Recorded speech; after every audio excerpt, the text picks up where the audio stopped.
Hi, my name is Valerie Varan. I'm a licensed professional counselor, a spiritual experiencer coach, a quantum psychology pioneer, and author of the book Living in a Quantum Reality, using quantum physics and psychology to embrace your higher consciousness. With me today is Dr. Patricia Hodge. And Patricia and I met through ACEP Connection, Association for Comprehensive Energy Psychology. And we've discovered we're both lifetime spiritual experiencers. And she has agreed to come on so we can really talk about the ways we need to advance the field of psychology and medicine. I'm going to first read a little bit about Patty's background. She's basically been trained in and published research on the use of emotional freedom techniques. Some of you know that as EFT. She's certified as a Tapas Acupressure Technique professional. She has a YouTube channel, DoctorNursesRock, and she does writings for medium.com. Basically, she loves sharing a wide range of evidence-based holistic information and life experiences so that others can grow in the understanding of how interconnected we all are. She is a retired doctor of nursing practice and nurse practitioner in psychiatry with 2 national board certifications. She's a Women's Army Corps veteran, a graduate of the Pastoral Formation Institute of the Diocese of Rockville Center in New York, and a former chair of the Commission on Women in Church and in Society. She's been born with all kinds of spiritual gifts. And I'd like to start there, Patty, if we might, is if you can share for people, because we're both spiritual experiencers for a lifetime. And if you can share with people who may not know, what exactly are these different, maybe an example of each of the 5 clairs, maybe an example of the PK, and just help people understand what does that mean to be a spiritual experiencer, and what is it like to live like that? Well, let me first say thank you to you for having me here with you today. And it's an honor to be part of your video today and to be with you. And hello to your viewers. Um, yeah, I think as a professional person, it makes it a little difficult for me to speak about these experiences because even though they are very natural to me, it feels a little scary to talk about it. Uh, Yes. because I think people, uh, if they don't have an understanding of it, it can dismiss it. And that in itself is very damaging to a person to not be affirmed. Very Uh, much. And I know we both have had so many clients harmed that way. exactly that. I can say that, over time, these different gifts have shown themselves in different experiences and different settings in my life. And part of the fear of not expressing these or talking about it is that, number one, people might think that I'm odd or crazy, which I may be both, but that's okay. But I don't think I'm either, in that regard. I mean, I And I have, can vouch for that. yeah, I've done work in community. People see the value of knowing and talking and experiencing whatever it is that's going on in the human being. And so we need to honor those experiences. Some of the things that have happened to me over time, uh, you know, things about knowing things in advance, or I can talk about one specific experience that literally saved my life, if you would like to hear That would that. be great.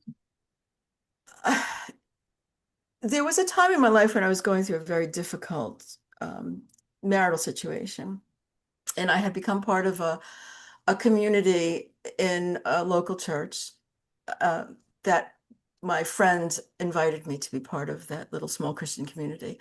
And I found a great deal of support with them.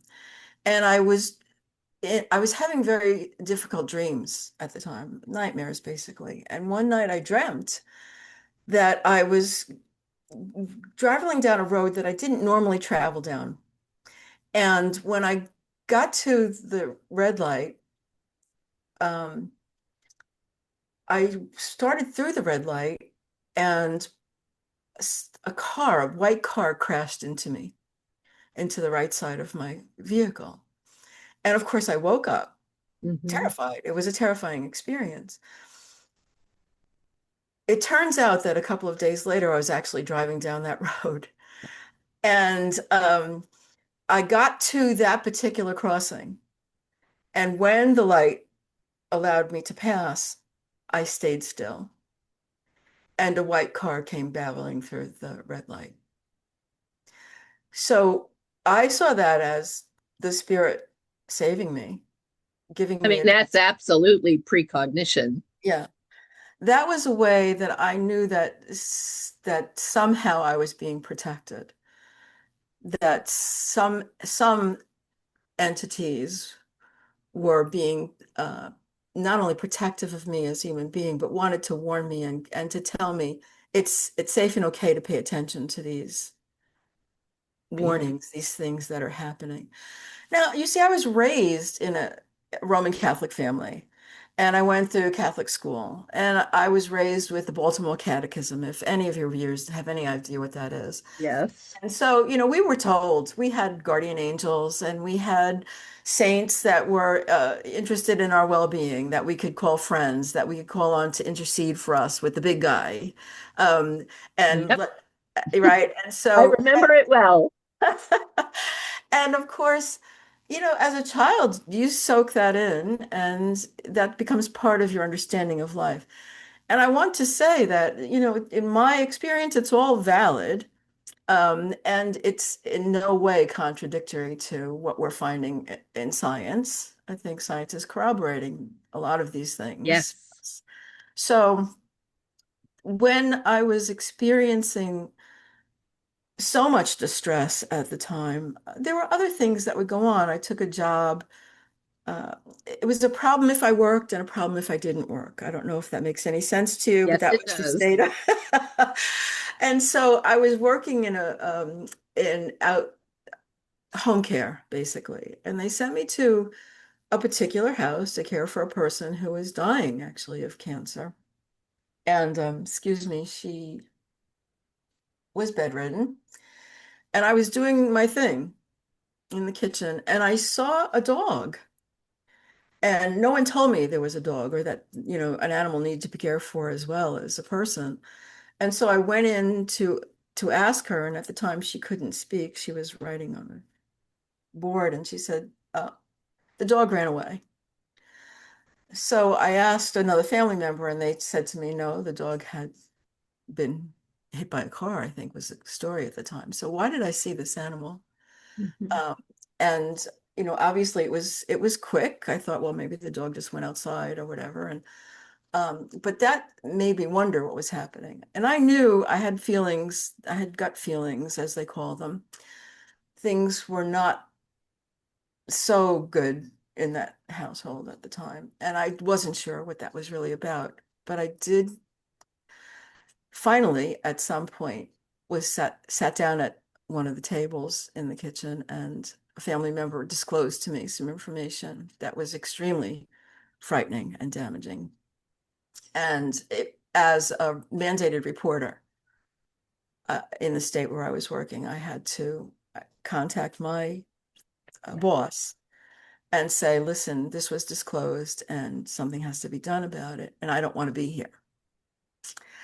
And I learned that I think it was the 23rd nurse that they had sent into that house.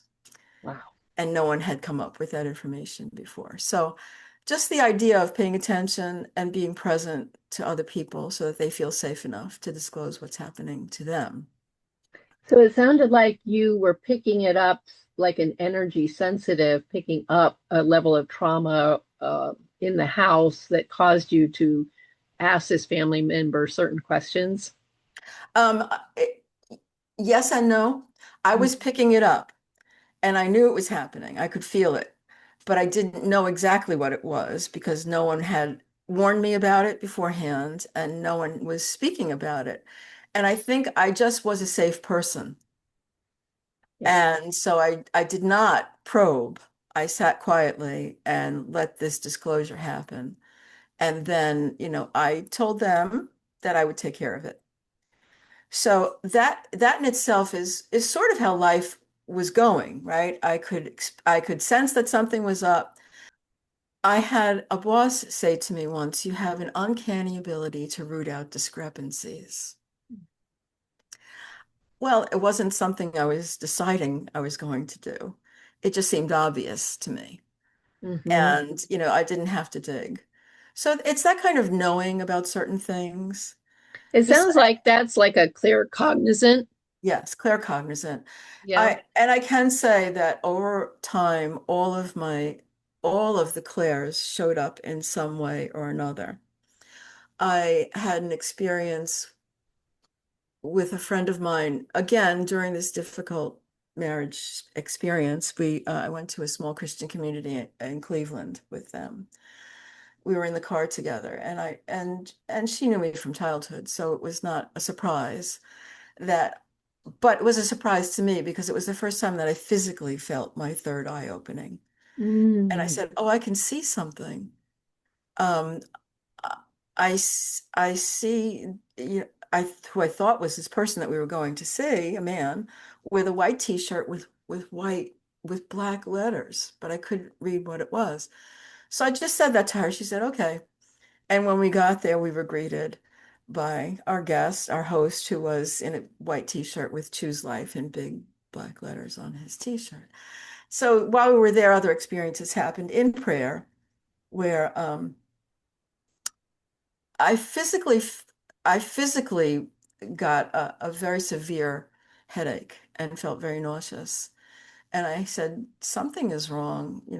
They were praying with someone, and I said, "Something is wrong. There's not enough being disclosed," is basically was what I said.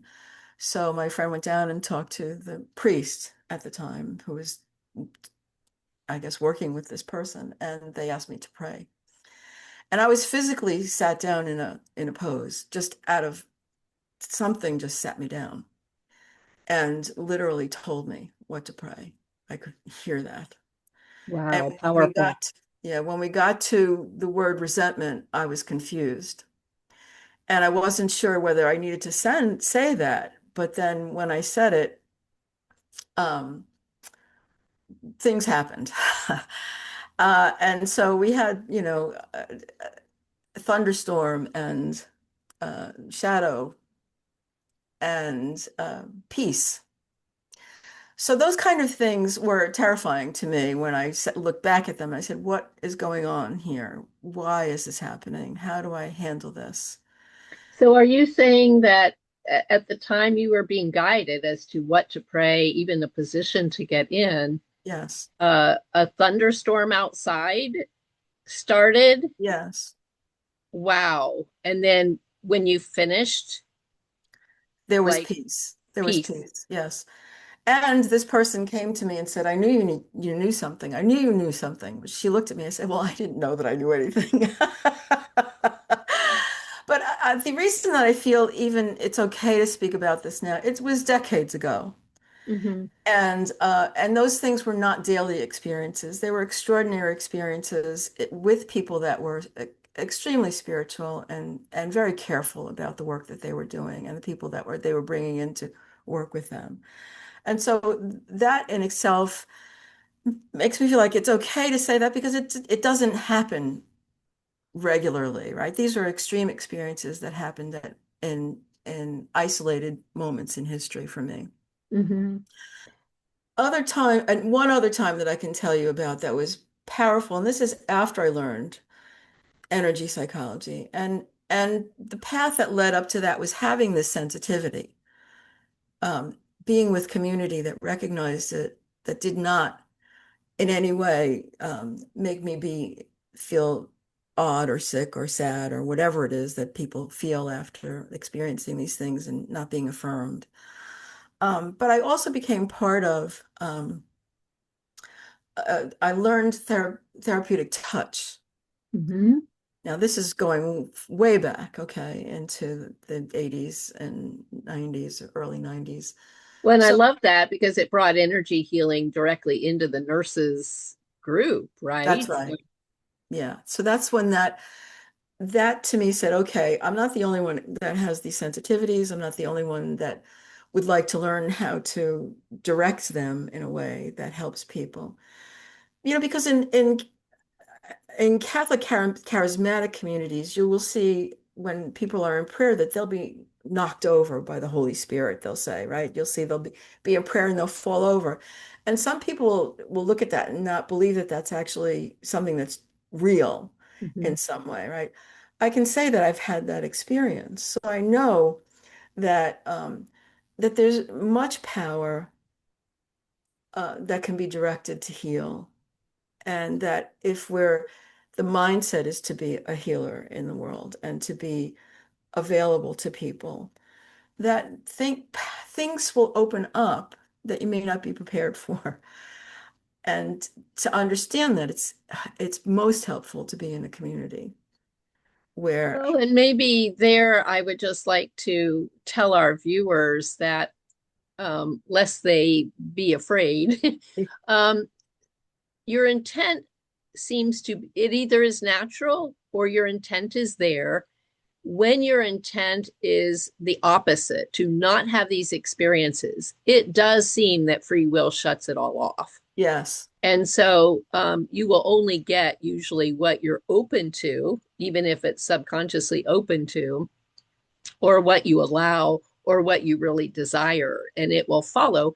And it gets, it's like a muscle, right? The more you're using the gift, the more you get. So the yes. more intuition you're using with your clients, the better intuitive you continue to become. So I love that you're kind of telling viewers that there are communities out there that you can be a part of. And it sounds like for you, the Catholic charismatic community made you feel very safe, which is fantastic for me to hear because I had some of the opposite in the Catholic Church. But I Yes. would love to hear you, continue talking about which segments feel safe and Yeah, I can say that it didn't always feel safe to be in the Catholic community. So that's another issue altogether. I mean, but I can talk about something that happened after I learned the emotional freedom techniques. And I think at the time I actually was using Tapas techniques as well. So I had a friend who uh, she had gone through surgery and had what they call ICU psychosis, which is a very bad prognosis for some people. They often have other illnesses and things that happen to them that somehow don't help them recover at all.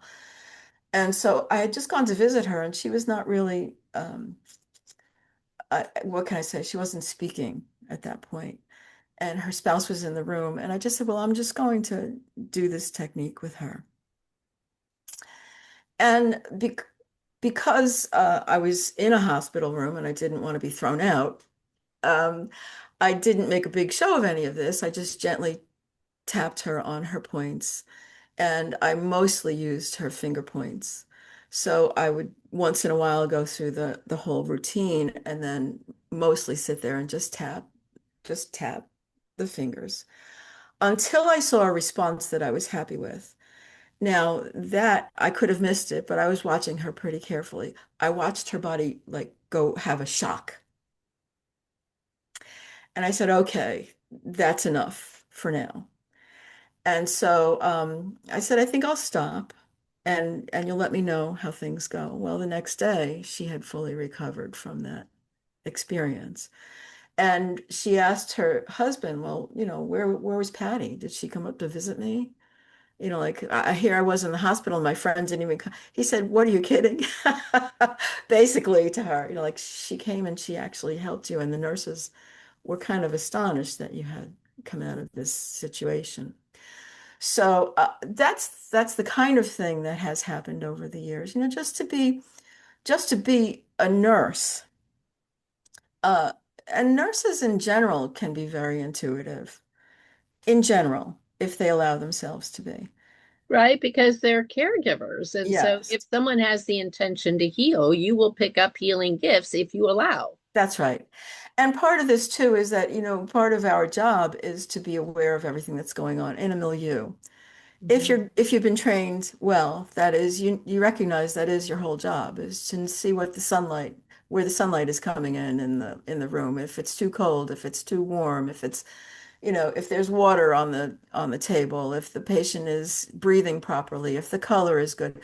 There was an advertisement many years ago, I think it was Johnson and Johnson, where they said something along the lines of, a nurse will notice 200 things before she asks, "How's your jello?" And so I think, if the nurse allows herself to see 200 things, there might even be 500 things, who knows, that we're picking up that we're not really saying. But I think we all have had this experience of knowing when something is wrong with a patient, and we'll run in and check, and yeah, there's something wrong. Not because something is beeping at us. Yes, because you could intuitively feel it. That brings me to thinking of nurses and healthcare professionals working in hospice or, like you said, ICU, the emergency room. Look at how often people are close to death or death. I can think of several who have disclosed, like when, for example, I think I remember a doctor who did not know a patient, but a patient was brought into the emergency room, ICU. I can't remember if it was like emergency surgery or what have you. But then he kept seeing clairvoyantly this woman, this beautiful woman. And ultimately, when he shared that with the husband, he found out that he had been seeing the husband's wife and she had been killed in the car accident that Oh dear. Yeah. happened when Yeah. he was brought in. And there was a long, more to the story, but I would love for you to share, how common did you find a fellow professional who, you know, shared any of that, or discovered that they were clairvoyant? Or hospice workers, look at how often they will describe the process when someone passes, and they'll mention things like, yes, all of a sudden there's all these strangers in the room, or their loved ones, and they're looking at people who supposedly aren't here, but they're looking, or they're stroking their hair, or like they just intuitively know. I remember my own father, a few hours before he ended up passing unexpectedly to me. But he kept saying, I have to go on a trip. Where, George? I don't know, but I have to go on a trip. And then within a few hours, he was gone. He had passed. So any stories from even your colleagues I wish I could or say yourself? yes, but I can't say no for I can't, I can say no for my colleagues. No one has talked about this. Nobody has talked about it. No, Wow. no. And I can tell you why. We don't want to be seen as people that are odd, or we don't want, also there's a fear of being discounted, I think, or shunned. I can't even Yes. come up with enough words about why we might not discuss these things. And I think it's a shame. The medical community needs to understand that there's more than medicine, more than giving pills, and more than, attacking a problem from a particular angle. And of course, there's the old adage, when you have a hammer, everything looks like a nail. So, Mm-hmm. uh, and if you're trained in a specific modality, trained in a specific way, that's what you're looking for. You're looking for very specific things, and there's a very specific way to handle that. So I've not had stories from other professionals, although I did belong to an association at one point where there were people that did use prayer and that did use their talents, and they all had some kind of talent, but I can't say they were nurses. I can say that there was a broad spectrum of caregivers in that particular organization. Mm-hmm. Mm-hmm. Yeah. I mean, there are other experiences. I've never even told these stories to my children. And so part of this is a little frightening for me to even say it out loud, some of these things today. And But I actually even think that's helpful for viewers to know, because, in other words, it's not just them. It's not just lay people who are afraid of the mental health and medical community and revealing and harm. But look at the fear, even with professionals. I remember when just a few years ago, it was kind of, I was coming out of the closet and I was kind of revealing something as part of a, international conference or webinar or something like that that was taking place. And I can remember I could feel myself really welling up and starting to shake.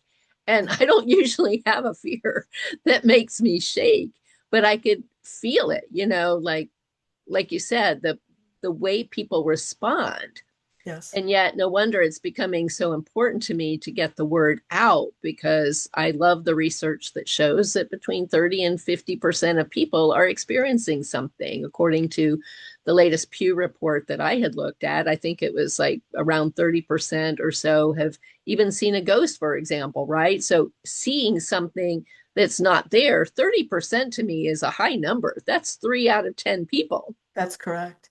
And as you're saying that, I can remember a couple of things. I mean, I would feel things in my body, obviously, that would lead me to know things about a client. Was sent again in a home care situation.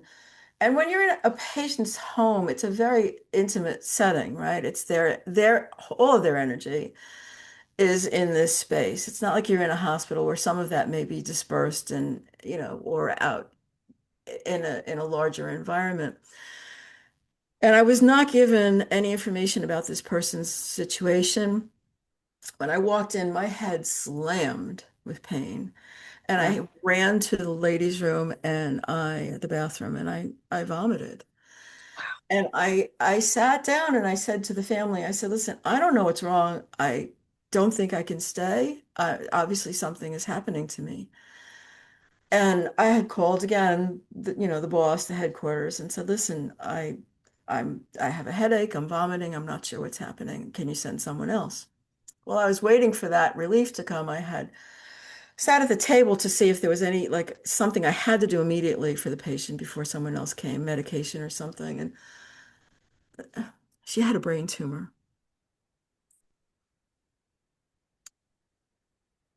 Yes. Yeah. I remember being in a hospital and a doctor walked in the room and the man was green. He was green. Wow.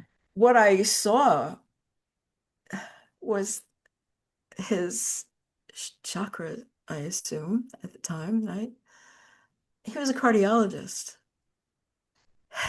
It's associated with the green heart chakra, right? He was green. So, I mean, like some of these things, obviously, I can say, sometimes you can say, well, of course, you know that these things might happen. And so you intuit it, or it's not even intuition. It's just something that, a normal person would just understand could be possible. And that could be true. But I remember being in the car with my daughter and her spouse, and we were coming home at night from another event in his car. And we were in a very remote area, and there were lots of turns. And I said, I think that you have to slow down. There are a lot of deer in these woods. And within 30 seconds, there was a deer in the middle of the road. So my daughter said, well, that was sort of precognitive. And I would just thought, well, if she only knew, actually. But I think that that's the kind of thing that we just need to pay attention to. Yeah, for sure. You're in a wooded area, there'll be deer. But if something tells you to say slow down to the person that's driving, you should probably tell them to slow down. And to pay attention to those little nudges that we do have. We do have um, beings that are here for our well-being, that are giving us nudges and information and help. And it's Yes, okay to absolutely. accept that. Now, I know for me, I'm not clairvoyant. And so early on, um, when anybody talked about something psychic or spiritual gift, it almost seemed synonymous with clairvoyance and, being able to see, really big chakra energies or see ghosts or people who have passed or, things like that. And I never had that. And so I I just thought, oh, well, I'm not that, right? But then, like you said, these things can manifest other ways. And what I realized later, as I was more clairsentient and claircognizant. So it Yeah. always came in through feeling. I could just feel things and just know things. Downloads would just pop into my head, as my viewers have probably heard me talk about before. Um, so, like you said, we don't want people to dismiss the way they receive a gift. Like, it is true that the more senses that are involved, clearly, the more open the person has become to receiving the information through all the senses. But it's also equally possible that some of us have, at some level, even at a soul level, perhaps, said, I don't want to receive the information this way, but I am happy to receive the information in these other ways. And at the Yes. same time, I've watched clients open up to receiving it that now ways they hadn't before, and then it does. I've had medical intuitives come into my office, and exactly what you described. They said, I knew I was a medical intuitive because every time I would encounter people who were sick, I always knew what was going on with them without being told because I could feel it in my own body.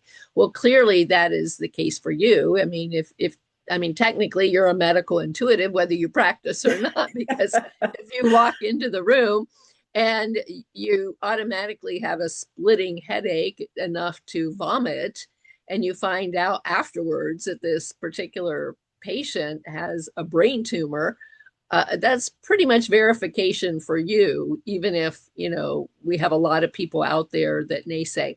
Now, it is also true that sometimes we don't know if it's this, I'll just call it a psychic gift, Right. or if it was a rational deduction kind of process. I think you did a great example with the deer. And it's okay for us to not know and not be sure. But like you said, we might want to err in favor of saying slow down. And I think a deer might be coming up. Um, I'm going to say something that is really going to sound weird to people. I remember being at I think it was an ICENE conference way back when, International Society for the Study of Subtle Energy and Energy Medicine. And I would meet all kinds of physicists and these amazing people and hang on every word because they're studying this, research. And there was a man, and Richard Bartlett, if I'm remembering correctly, I think his name is Richard Bartlett. And he had been a chiropractor, I'm thinking, but anyway, it started like the intuitive gifts just really started coming in powerfully as he was working with clients. And so he would just do what he was told to do. And eventually, I think he did try to share with others. But for example, I'm going to kind of make this one up, but it was as if he was told, if you snap, because you want that to be in place with that, just snap and it'll do it. And so he would do it. And I remember him telling people, I do these things and I'm completely believing they'll work. I don't know that they won't work. I mean, right? I don't have any belief that they won't work. And so it just goes to show you how, he's been given a gift and it's very simple. It doesn't even take us a lot of process or, preparation or what have you. And I remember on stage at that conference where he would even tell people how much he plays with energy all the time. And he would quote, quote, paint the sky. Well, what he was really talking about was if he wanted to change the weather, he would simply, say, well, I'm going to take the energy from that piece of blue sky and I'm going to put it there in that piece of green sky, gray sky. Yeah. And I remember thinking, well, isn't that a fun party trick? And, I went on to go use that, for example. And I'm thinking to myself, well, nothing to lose, right? If I'm on a ski slope and I want to change the weather because it looks like something's coming in, why not paint the sky? If I'm at the beach, why not paint the sky? The friends around me have been mind boggled at how often it seems to work and actually pretty quickly. I have not tried that trick. You have not tried that No, trick before. but I have asked for good parking spaces for my angels to go ahead and see if they could clear a path for me. So I do have I have those fun experiences, I Some can of say. those fun ones. Yeah. Now, do you see any of your guides or spirits? I know a lot of people do. I don't. I Seeing feel them, them, but I don't see them. that's a very difficult question to answer because I can say maybe. Um, I had a sense that there was someone in a car with me when I was driving home one night, and asked me, "Well, what is it you want to do?" And I knew that I wanted to have a second child, and that was my Mhm. answer. Um, so I can say that that presence was extremely real to me, and So very clairsentient on that one, not clairvoyant, but clairsentient. yeah, uh, it out of the corner of your eye, you see things. I see flashes, I see lights, I see some things sometimes, and Uh, I can say this is a little different. Um, when when I was going through this whole business of this uh, marriage ending or issues in the marriage that weren't getting resolved properly, and I was working a great distance away from home and at night, and so I had worries about leaving my child at home with at night with his dad and um, not being present, basically. And I had a light circle my car and follow me home, and it looked like a bird. It just circled my car, and I mean, followed 50 miles. Wow. Yeah, and I went to my spiritual helper at that point, the priest that I was working with.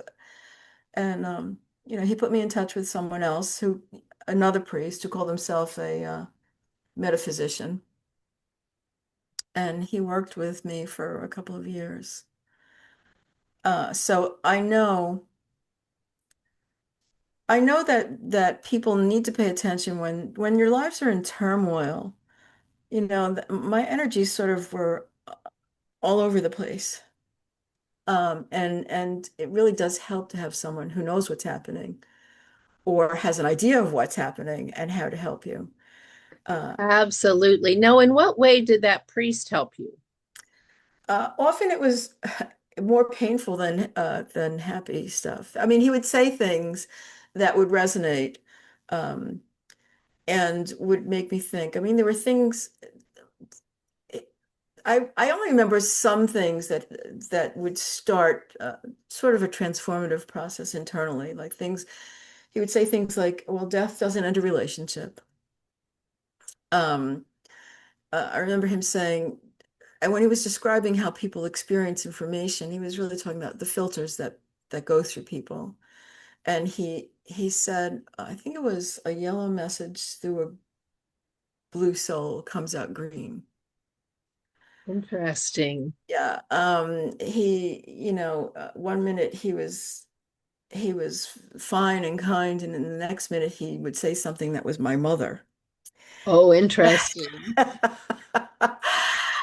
So there was a lot of healing work that had to happen. Was So he knowingly channeling your mother? I don't know what he was doing. Right. I Wow. don't know what he was doing. I know what I was experiencing. That's all I can say is that, like I would have insights, I would have peace, I would have turmoil, I would have all of these things, and then I would, basically confess it or speak about it or be in community with people who were willing to heal me. Wow. And I'm so glad you had such a healing community. Yeah. So let me move to the fact that, you and I have, you through nursing, me through being a therapist in the mental health field. And we have a lot of reflection about that, don't we? We can think of clients where all the traditional medicine or psychotherapy was sufficient. We have clients, probably, I know I do, where it wasn't sufficient and it was harmful. Yeah. And we really needed a whole new bag of tools for these kind of clients. And I know in my case specifically, if they might be seeing ghosts and they might be, feeling I'm safe enough to reveal this to. I'll share one example of how you don't even really have to know much of anything, but if you can just validate how quickly the problem goes away. There was a young gal. She was, I think she was supposed to be a senior in high school, but she had gotten really behind. I think she only had the credits for like 10th grade. And her mom brought her, and they were talking about this depression that she had. So, you know how that is when it's the mom that wants the, you know, teen to have therapy as opposed to the teen wanting therapy.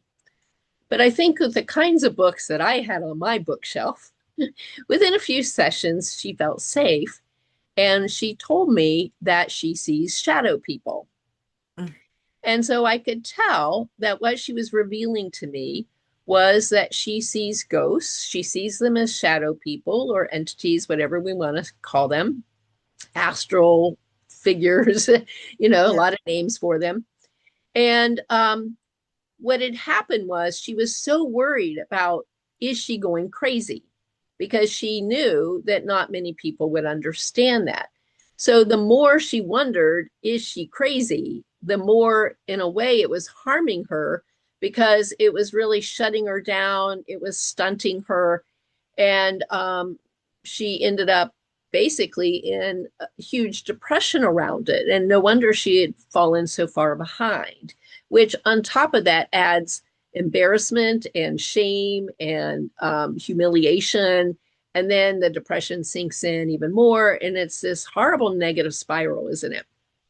And when she felt safe enough to reveal that to me, I went over to my bookshelf. I picked up a book by MIT physicist Claude Swanson, Science of the Paranormal. On the front of it is a shadowy person, vortexy paranormal figure.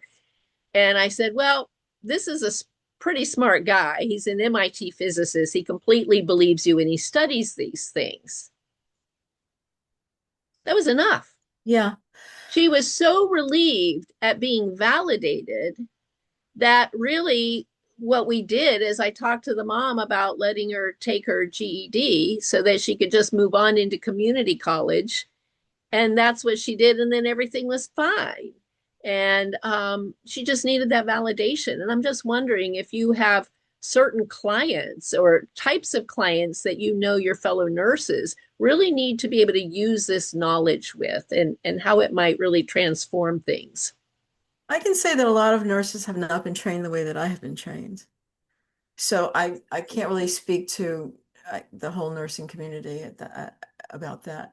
I am a psychotherapist, and I did work in outpatient mental health clinics where the population that came to us was known to have some kind of issue already. So I was working with people that they were impoverished. I worked with people that had problems with the law and drugs and mental health problems Yes. altogether.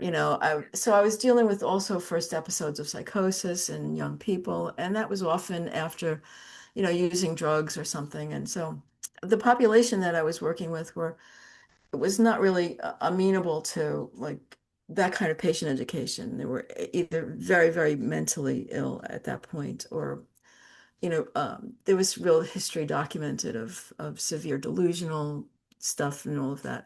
That's real too. I mean, there are real illnesses, brain illnesses, body Yes, illnesses, there is. soul illnesses, right? Um, so what I can say is in my private practice, I saw people and I was able to use energy healing techniques with them when they were open to that. And, there's back in the day, Gary Craig, who developed EFT, would talk about the apex problem, which is, a person would come in with a distress, you would do the techniques, they would leave without the distress, and then they would feel like, oh, there never was a distress to begin with. That's Yes, the apex problem. But it does work so rapidly for some people. And it's okay, they may not have to come back, and exactly. yeah, that's really what we want, right? We want people to walk around. I did not walk into a profession thinking, gee, I'm going to get rich, healing people. That's not what I'm not, I'm not going to market myself as somebody that has, great talent. I just really just want to help people one at a time. And if more people are helped by what I know, by talking about it out loud, that's fine with me. So, but to answer your question about the medical profession, I, there has to be an overhaul in a lot of the way that things are done and the way that we are trained and the way that we are taught to respond to people and even to ourselves. I will mention this, that on my channel we had 30 days of grief related topics, which you were very much a part of, and I'm grateful to you for doing that. But Very grateful. we learn about grief. It's such an intense but um, universal experience. And Yeah. that if we recognized what's really happening with people as grief first, instead of putting some other label on it, I think a lot of doctors will go in and say, oh, gee, you're really stressed. And so your blood pressure must be up because you're stressed. Or, you're crying and yeah, you're your situation at work is very difficult. Well, yes, the situation at work is very difficult and you're trapped because you need the job and you go home and you cry about it. Well, that's grief, right? And so if we could acknowledge that and say that to a person, understand what's going on instead of throwing a treatment at someone. I myself, when I was going through my master's program, I had two deaths right in a row of people very close to me.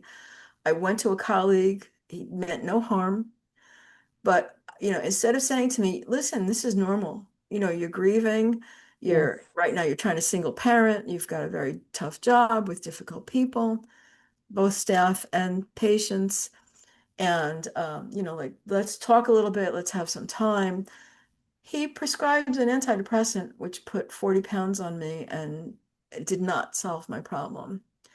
So, that's the kind of thing that I think. I had this conversation recently with another physician who asked me, well, who should be treating this grief? And I said, number one, it's not a treatable thing. It's something that you acknowledge and that you help people move through in a way by saying, this is what this is, giving them a tool. And I said, everyone, all practitioners, don't send them to a psychiatrist. This is not a mental health illness. This is a life experience that's breaking someone's heart, their soul, that's touching them in a way that's giving them an overwhelming sense of grief, of sadness at any given moment. And grief too also does other things to people. There's a physical reaction that they need to take charge of, and they can do that. So as far as the profession goes, yes, medicine has helped many people over the years, but your first thing is to remember that you're dealing with a human being. And you know what? In the grief process, look at how common it is that people are experiencing after death communications. And Yes. that too could, if they share that with someone, now they're going to be labeled that that might be delusional and hallucination. So, what wisdom could you share about how to distinguish? Like you and I can really tell the difference. How would you share with people how to tell the difference Of of grief versus delusion. of a hallucination, delusion, Yeah. as opposed to even clairvoyance? Or, Let me yes, say they really this. did have an after death communication. And how does the field respond when they're confused, Yeah. knowing that it possibly could be something real? Well, I would say Yeah, functioning. Yes, in a nutshell. Functioning, and I would say clarity in most parts of their being. I think that what happens when we have an experience of death or severe loss, that's when we really start to look at what does life mean and why are we here? Yes. And the bigger picture becomes part of people's life in a way that it might not have before. So be aware that there is a bigger picture, that when we look at the universe, we have billions and billions of galaxies and places and things that we are. I I always say to people, I'm just a little animal, and I have all the little instincts of every little animal that's out there. And to be gentle with each other. That's my wisdom. Be gentle with each other. And if you see someone that's really dangerous to themselves or other people, that's a problem. You're crossing a line. Well, and to your point, right? It's like when everything about that person seems like they're fine and functional, and uh, if you change, if the in other words, if it weren't the content it was, let's say after death communication, Yeah, um, does this person sound coherent? Does it sound like, they know what they're talking about? And, just because you don't understand or believe what they're talking about, everything sounds rational. You watch rational processes, you watch functionality. right. And, I love your advice. And I do think people should heed that the less intrusive is where we should begin. Exactly that. And I, if it's not working, then move up. Even like putting you on antidepressants right away rather than acknowledging grief and the simplest act of compassionate, empathic understanding and space, right? Just holding space for someone's deep emotions, dark emotions is so healing. yeah, it's very important. And anybody can do that. You don't have to be a professional. I would say after this experience of this 30 days is I really believe that everyone is walking around with some form of unhealed grief, unexpressed grief, Yes. unrecognized grief, unacknowledged grief, unaffirmed grief, whatever word you want to use. And then if we were just gentle with one another and say, we're in this together. We are in this together. This universe, this planet Earth, is part of a much larger picture, and we're here for a limited time, and we need to be gentle with one another. That's my message.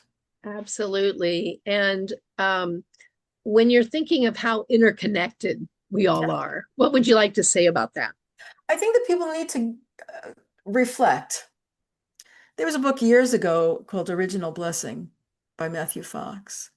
And I think that was kind of instrumental in helping other communities be aware of other things going on. And, obviously, find a community, find your tribe, is what we say on Dr. Nurses Rock. Find people that are willing to, hear you, hear your heart, support you, make you a sandwich. There was a Exactly. series, yeah, there was a series of books years ago by Howitt, I think her name was. It was about the Church of England, and there were people that were falling apart in there. And there's I think it's an Irish solution too, basically, which is a good nap and a good meal will probably heal most things.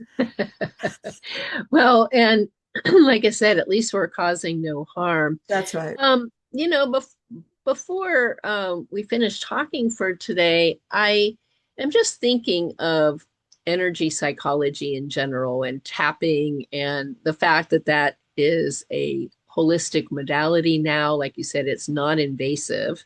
Right.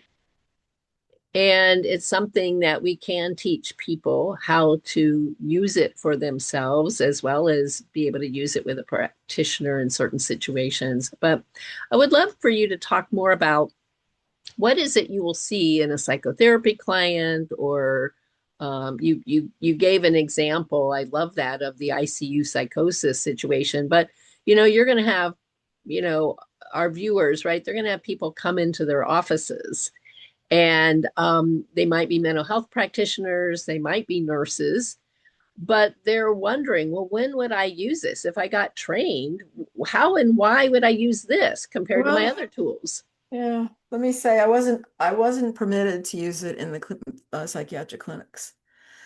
And for a variety of reasons, like, and that was above my pay grade, and I think there was some, I can't even say why. But I did use it in my private practice, and I can say that if you learn these techniques, you can tell people where to find how to learn these techniques. That can be part of your treatment plan. You can say, Yes. listen, I know about this tapping thing. If someone has, if your facility allows it, which I can't imagine why at this point they wouldn't. There's over 200 peer-reviewed studies showing the efficacy of this, and that it is basically very safe and very effective. So this was years ago that I was having this ban on using these protocols, but I can say I did use it once with a teenager with a pediatric psychiatrist who allowed me to use it in his office. And I did use it. It was a very quick intervention. It was about a relationship issue between this teen and a grandparent. And when I finished the protocol, this teen who had come in with a hoodie over his face, who sat there, reluctant to speak and do anything else. Uh, when we left, the hoodie was back. There was a smile on his face. He was able to talk to his grandmother in a way that was more respectful. And the doctor turned around to me and he said, well, it's a little bit more than tapping, isn't it? So the curiosity was there. So what you can do Yeah. is, another thing, one of the practitioners who was in the series said, you can lead a horse to water. You can't make him drink, but you can make him thirsty. So you can give demonstrations to your peers, which I was able to do at one point. You can, say, we know this technique, let's learn it. It can't hurt, it can't hurt to try it in a controlled setting. That's what I would say to nurses. That's what I would say to people in an institution that may be, reluctant to allow people to do this. But, behind closed doors with therapists, who knows what techniques they're using with patients nowadays. Well, Um, in holistic, we have all kinds of tools before us.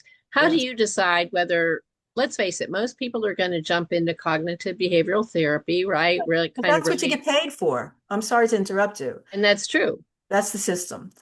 That's the system, Yeah. right? And so, I mean, some people are going to jump into that first, uh, versus, let's say, the people who might jump into something somatic method, uh, you know, like you said, versus tapping or other things. Like, how do you decide I was, individually? How do you yeah, decide when you're going to use tapping? if there was someone that was in acute distress that walked into my office, Yes. often what I would do is breathing. First and foremost, I would sit them down. I might put my hand on them gently on their shoulder or something and guide them through breathing, diaphragmatic breathing or the 4-7-8 breathing or whatever it is that might help at that moment. I might have them take a pose, just put their hands over their heart Yes. and sit there, and I might say to them, listen, it might help you right now if you just rubbed here for a little bit. So, technically, I'm not going through a whole protocol. Technically, I'm giving them some body, mind techniques right here, just saying, listen, we're just going to calm you down so that we can have this conversation, Yes. right? And it's going to be okay. It's going to be safe and okay. And usually they would cry at that point. There would be some release of a heavy emotion. And over time, it would just be I would think it. Sometimes I would just think that I was tapping with a person, and it would be just as effective. So, to calm myself first, that would also be important. If I knew I was coming up with a definitely difficult person, I would often do some breathing myself or some tapping for myself. In the clinics, people would often see me coming up to the front desk, and I would be doing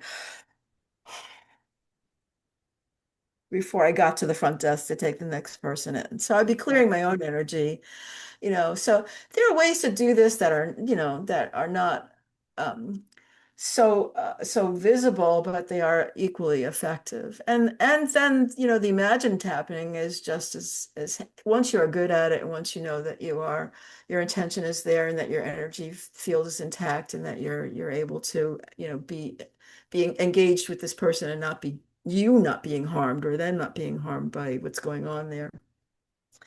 I would just imagine going through the tapping points while I was talking to them. I'm looking at your tapping points right now.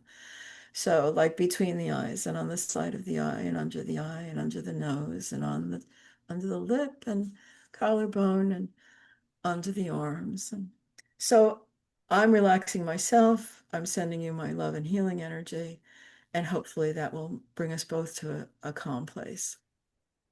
I love that. So, what you're sharing with our medical and mental health practitioners out there is you can use this for yourself, even Exactly. if you never use it with a client. But you're also sharing how, when you non locally send it from where you are to where I am, you have noticed how that can be equally effective. No question. And you can do that to your client. You can imagine seeing the tapping points. I love that because um, you and I were talking off camera, and we were just talking a little bit about how the electromagnetic field, when you think of the visible portion, it is such a tiny sliver of the entire field. And so it boggles my mind that so much of our medicine is still stuck into this materialist paradigm that thinks that everything that is visible. And if you can't see it, it's not visible. And certainly you sending it to me non locally would be impossible because in the materialist paradigm, you only have locality, you only have local, nearby physical energy electromagnetic effects. Now, non local effects, for the viewers who don't know, are exactly that. They are not local. You can be a distance, and theoretically, in quantum physics, you can be on the other side of a galaxy. It doesn't really matter.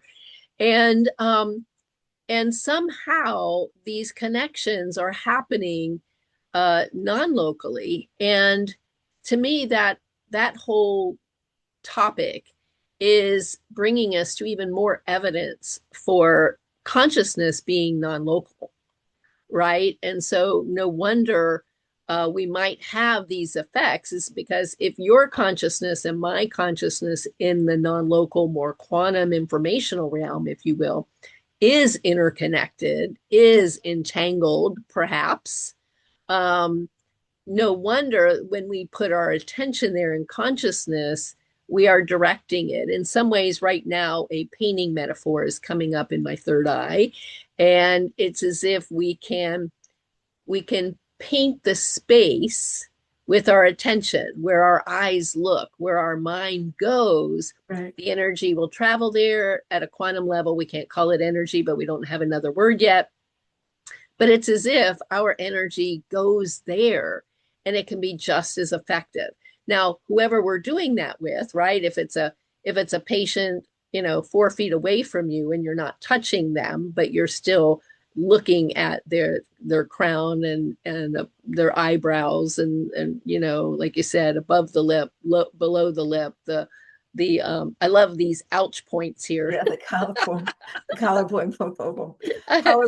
collarbone points. Yeah. Yeah, exactly, right. um but it's fascinating to know that you've had just as good a result sometimes sending that. Now, what are the ethics with that?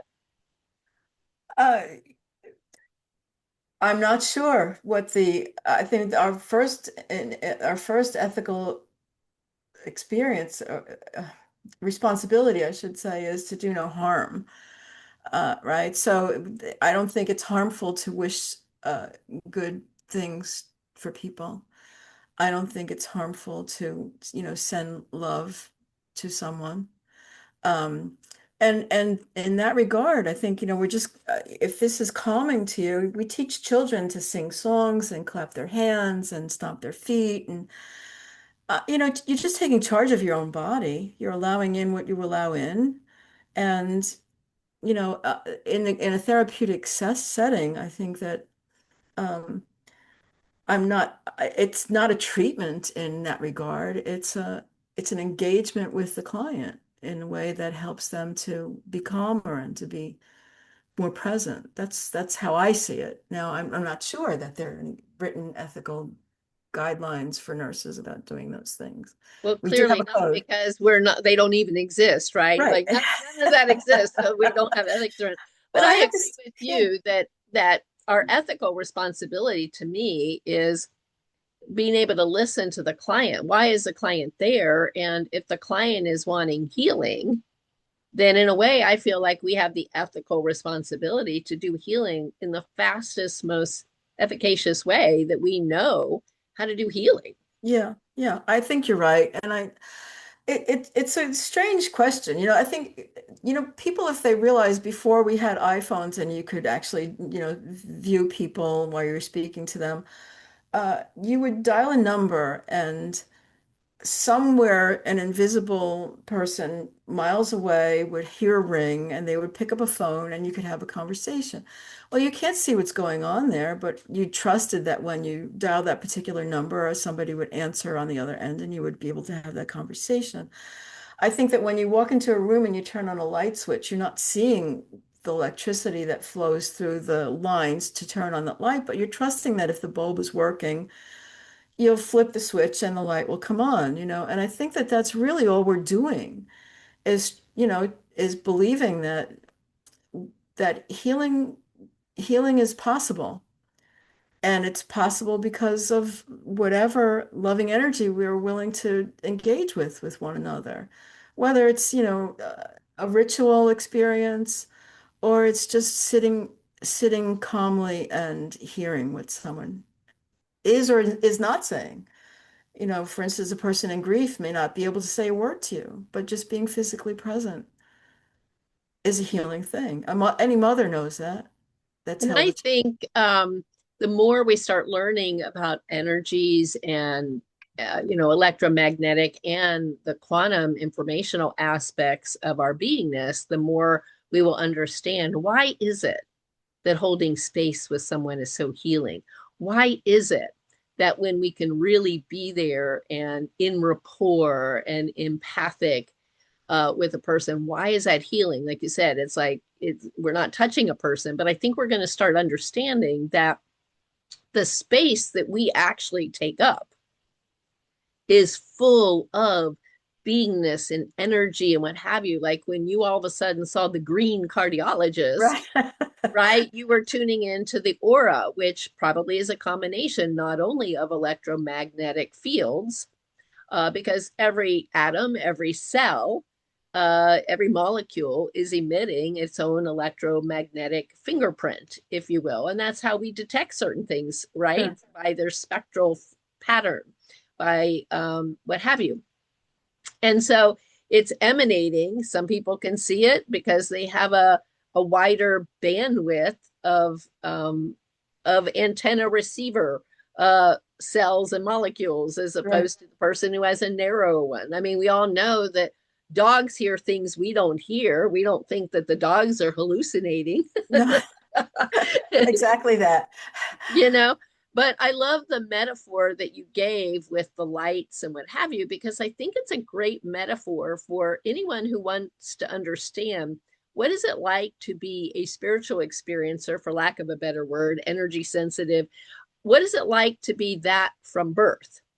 And you and I both share that in common. In a way, I think you just picked us some great metaphors, because just like the common person doesn't need to know how the electrical wiring works, or how any of this electricity coming to the house, or how the internet works. Like they don't care. They Right. just want to know that they can turn on the lights and that they can pick up their phone, and that they have Wi-Fi and they can get this. They don't really care how it works.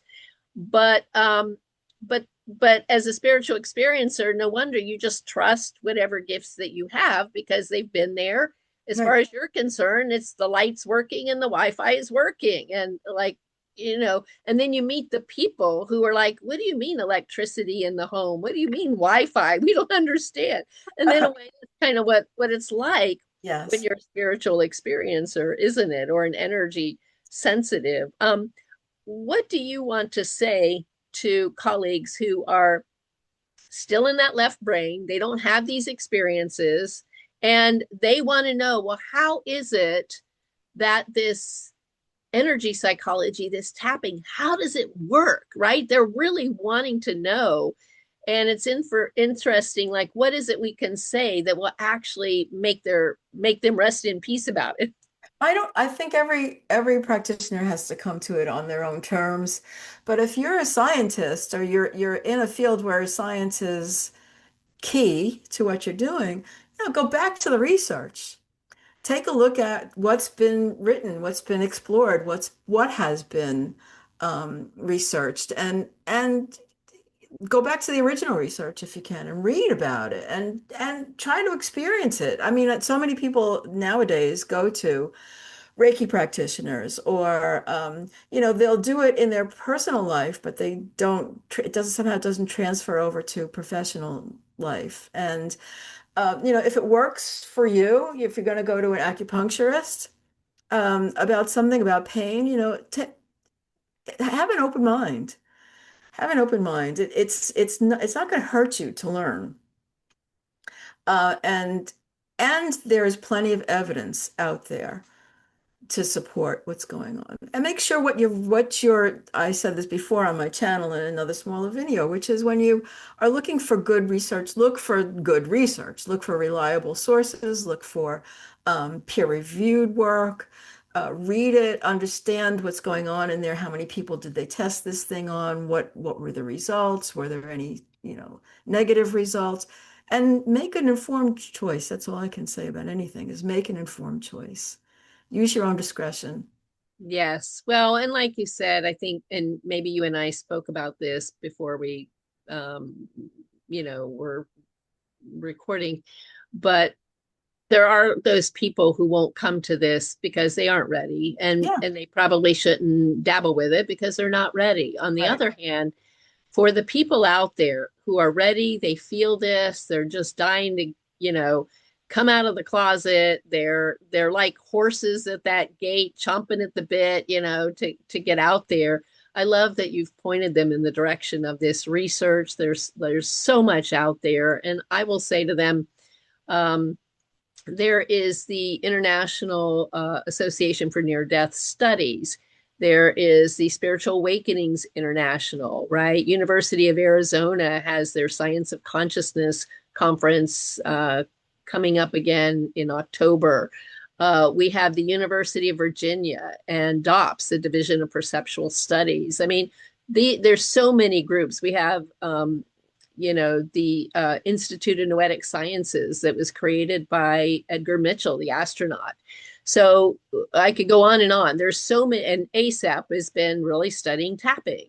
Yes. And so when you look at it, we have really gathered this body of research about tapping, acupuncture, energy healing, and different modalities of hands-on energy healing, or without hands energy healing.